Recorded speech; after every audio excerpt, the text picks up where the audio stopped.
a principio de año empezamos a analizar qué iba a pasar con el mercado laboral y te decíamos que bueno, que habían entrado en zonas de problemas y que aún así había algunos sectores que eran aún dinámicos y tenían demanda. Los últimos datos, bueno, parecen confirmar esa hipótesis. Un trabajo que hizo Cristian Folgar, que es economista, sos economista de la UBA, recibido en la UBA.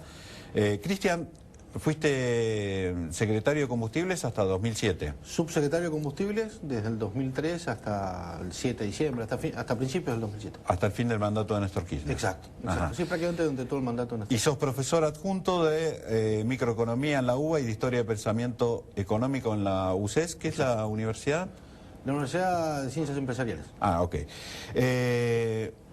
Te convocamos precisamente porque acabamos de leer un trabajo que hiciste que tiene que ver, repasa estos datos y queremos que le expliques al televidente, vas a tener esa responsabilidad, le vas a tener que contar, bueno, si está buscando, si tiene trabajo hoy, ¿qué es lo que puede esperar, digamos, en función de su remuneración y de la oferta de trabajo? Es decir, ¿qué le conviene? Si tiene el mercado le va a dar la posibilidad de la movilidad que habíamos visto en los últimos años, o le conviene preservar el empleo, y al que está buscando, ¿qué debería buscar?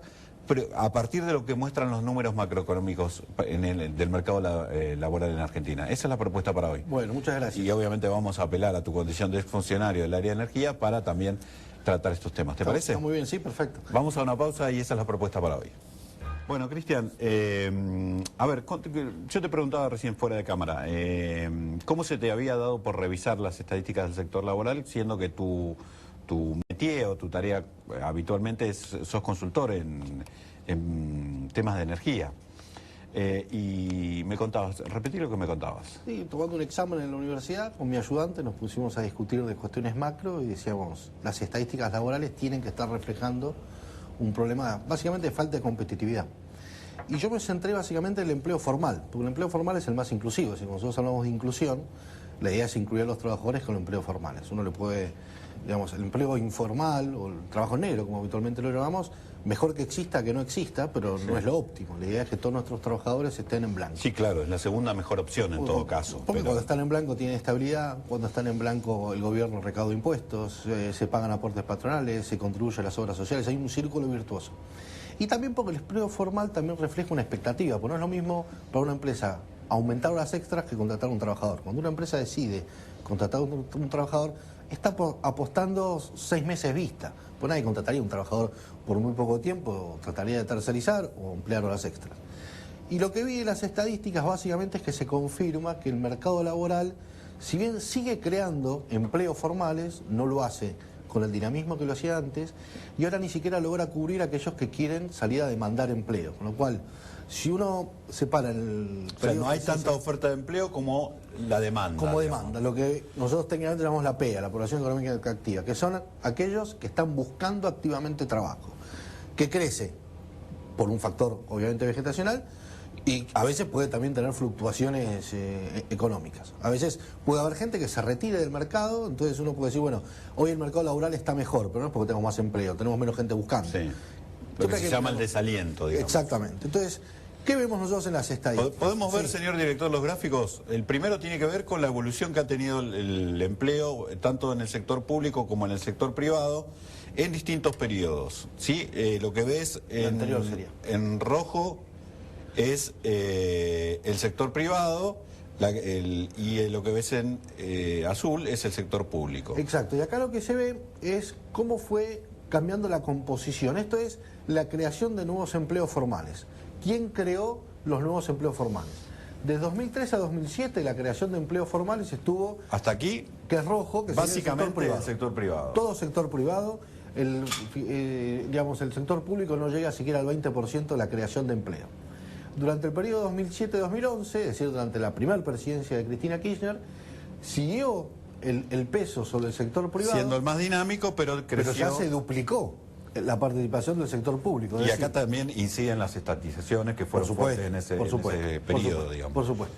Y del 2012 al 2013 vemos que vuelve a crecer mucho el sector público, con lo cual hoy no solo tenemos el problema de que no creamos tanto empleo formal como quienes lo demandan, sino que aparte la mayor parte del empleo que estamos creando lo estamos creando en el sector público que tiene muchísimos problemas de caja. Lo cual es gasto rígido, digamos, que después te va a costar bajar, por digamos, supuesto, si tenés que bajarlo. Entonces, la calidad del empleo ha ido variando, más allá de la cantidad, y hoy un sector público que tiene muchos problemas presupuestarios está sosteniendo, como nunca antes había sostenido, la creación de empleo. Espera, porque dije algo y ahora me está haciendo ruido lo que dije.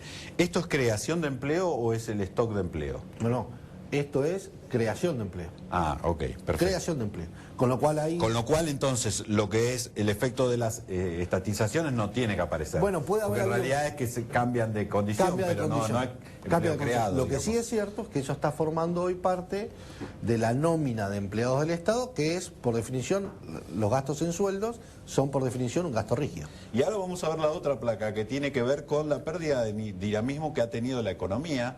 Y lo que yo te decía en el comienzo, las cifras de 2013 son buenas, digamos, si vos le decís hoy a un europeo, mi país está creciendo al 4%, pero te envidia directamente. Pero y sin embargo, no hay lo que se llama, o en algún momento algunos economistas hablaban de derrame, no hay creación de empleo, se ha perdido esa flexibilidad que había sido muy buena entre el crecimiento y la creación de puestos de trabajo en la primera parte de la recuperación después de la crisis de la convertibilidad. Se ha perdido tendencialmente, lo cual era esperable, pero hemos llegado a una situación muy precaria, parece. Sí, yo todavía no diría precaria, lo que sí estamos viendo es que, porque el sector formal sigue generando empleos, lo que pasa es que ya no lo hace con la misma velocidad que antes, y al punto que ahora ni siquiera logra cubrir la demanda. Es decir, claro, si nosotros vemos el primer periodo, 2003-2007, la presidencia de Néstor Kirchner, la barra azul muestra la creación de empleos formales. La barra roja muestra el incremento de gente que salió a buscar trabajo por arriba de los que ya estaban buscando trabajo. Y la verde es la diferencia entre ambos. Y la verde es la diferencia. Con lo cual, lo que estamos mostrando ahí es que el país fue capaz de lograr empleos formales superando casi 1,5 millones de personas a las que salieron a buscar trabajo, con lo cual se incluyeron en el sector formal 1,5 millones de personas. Ese 1,5 millones de personas podía tener o un trabajo negro o estar desempleada. En cualquier caso se las incluyó. En el segundo periodo, 2007-2011, es decir, durante la primera presidencia de Cristina Kirchner, la barra azul, que es la creación de empleo bruto, sigue siendo más alta que el incremento de la gente que sale a buscar trabajo. Y seguimos generando empleo neto. Ahora, la diferencia es de casi 1.400.000 empleos netos durante la presidencia de Néstor Kirchner a 200.000 en la primera presidencia de Cristina, es decir, 7 veces menos. ¿Seguimos generando empleo? Bien, pero ya con mucho menor dinamismo. Y del 2012 al 2013, y acá quiero hacer una aclaración, 2013 solo marzo, porque la AFIP dejó de publicar las estadísticas de marzo en adelante, la creación de empleo bruto fue menor... ¿Las estadísticas de qué? Las estadísticas de empleos formales. La AFIP publica mensualmente un reporte de cómo están los empleos formales. Estamos a 6 meses de ocultismo respecto a esas estadísticas. Sí. Deberíamos tener por lo menos datos a mitad de año, porque sí, julio seguro. Se publicaban con 3 meses más o menos. Al ritmo que venían, julio tendría que estar seguro publicado, está publicado solamente hasta marzo. Con lo cual, todo haría pensar de que estas estadísticas están empeorando. Mal, digamos. ¿Sí? Con lo cual, a lo mejor no estamos creando empleo en términos brutos siquiera, no de netos, sino en términos brutos. Eso te iba a preguntar. La barra azul. Hasta marzo estamos creando empleos brutos, pero no alcanzaba a cubrir la demanda. Ahora, la tendencia es que la economía va hacia la destrucción de empleo en el próximo año, en la medida que se mantengan estas previsiones. Todos estamos esperando, que por lo menos los economistas coinciden en que los próximos años el crecimiento va a ser mediocre.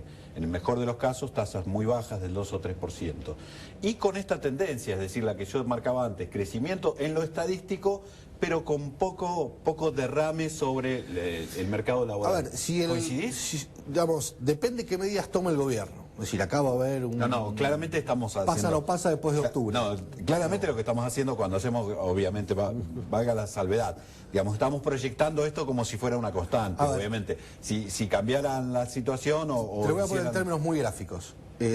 Hoy el gobierno está subsidiando la creación de empleo afuera, porque está subsidiando los pasajes de aerolínea para que gente vaya a Miami y compre con tarjetas con dólares baratos que el Banco Central no tiene. Entonces la gente hoy demanda afuera y no demanda adentro, cosa que antes no pasaba. Bueno, yo entonces, en las notas suelo poner, y los de gobierno se enojan, suelo poner que estamos exportando consumos. Es decir, hay cantidad de argentinos que van a consumir afuera, cosas que simplemente porque son más baratas. Subimos a la gente de la salada en misiones comerciales, pero a la vez financiamos el pasaje para gente que vaya a comprar a Miami. O a Europa, sí. O a Europa. Bueno, Europa es más caro, así que eso Está es bien, otro caso. pero al exterior. Sí, pero te decía, ¿vamos hacia una zona de destrucción de empleo o qué es lo que prevés? Es que hay un problema grave de competitividad. Si las empresas tienen un problema muy grave de competitividad que se ve, y se vio mucho en el interior del país. Digamos, pongámoslo en términos de manifestación de voluntad de la gente, quizás uno de los resultados más sorprendentes de las primarias no fue tanto Buenos Aires, sino el interior del país por las economías regionales. Eso muestra claramente que hay un problema serio de generación de empleo en las economías regionales. ¿Por qué? Porque el aumento de costos se comió esos niveles de competitividad que se observaban del 2003 al 2007. ¿Pero te sorprende esta pérdida de competitividad? Digo, porque yo venía hablando de esto hace rato, especialmente en las economías regionales, porque lo que tenías era una asistencia muy discrecional a las provincias, a los adictos todo, o si eran muy adictos, a los otros poco y nada, y además un ajuste en las provincias que cubrían ese bache de las menores transferencias generando nuevos impuestos o aumentando impuestos. Entonces, la producción regional, básicamente, tomés el sur del país, tomés la manzana de Río Negro, tomés la naranja en Corrientes o el arroz o tomés el olivo en Mendoza, bueno, o el ajo, la soja, han perdido todos competitividad de manera, están en niveles de la convertibilidad. La soja fuera de la pampa, de la zona núcleo de la Pampa, entendiendo la Pampa como región geográfica y no como provincia. Es decir, no hay que irse a productos no tradicionales. La soja misma, fuera de la zona núcleo, también pierde competitividad. Lo que pasa es que Argentina en los últimos 3 años y medio usó el tipo de cambio como ancla inflacionario. Esto significa que el tipo de cambio entró en un régimen no parecido a la convertibilidad en cuanto a una caja de conversión, pero sí en cuanto se lo dejó fijo. Una tablita era. Sí, y ni siquiera porque la tablita te daba previsibilidad. Esto, a propósito, no quisieron publicar una tablita para decir, bueno, quiero que haya incertidumbre en el mercado para dónde se va a mover. Ahora, lo cierto y concreto es que el tipo de cambio fue el ancla. Cuando el tipo de cambio es el ancla, significa que los costos internos te van comiendo lo que nosotros llamamos grados de libertad o grados de competitividad. ¿Quién es el primero que sufre? ¿La soja en Arequito y en Pergamino? No. Las manzanas en Río Negro. ¿Sí? Esto es como en Europa. El euro es una misma moneda para toda Europa. ¿Va a sufrir Alemania? No, primero sufrieron Portugal y España. Acá nos pasa lo mismo, tenemos un mismo tipo de cambio para todo el país. Anclamos el tipo de cambio. ¿En dónde vamos a ver primero los efectos? En las economías menos competitivas, que son las que llamamos regionales. Supuestamente teníamos y es la última porque tengo que ir a un corte, pero después se la seguimos, quiero decir, pero supuestamente teníamos las retenciones precisamente para manejar distintos tipos de cambio, y sin embargo hoy seguimos cobrando retenciones hasta los que portan naranjas. Es absurdo, digamos, un tipo de cambio bajo y con retenciones. Le cobramos retenciones al trigo y no podemos exportar trigo, digamos, y tenemos la peor cosecha y la peor siembra de los últimos 100 y pico de años. Con lo cual, digamos, claramente nuestro problema de divisas se va generando también endógenamente por decisiones propias. Es decir, en el mejor momento internacional del precio del trigo no podemos exportar trigo. En el mejor momento internacional de los precios de la carne no tenemos carne para exportar. En el mejor precio internacional para importar capitales, porque los dólares estuvieron baratísimos por la emisión monetaria de Estados Unidos y por la política monetaria que ahora están revirtiendo, y durante esta última década no hicimos muchas obras de infraestructura. Las obras de infraestructura se empezaron a hacer, algunas se pudieron concluir y después el Estado, a la medida que se iba quedando sin plata, no podía terminar obras de infraestructura.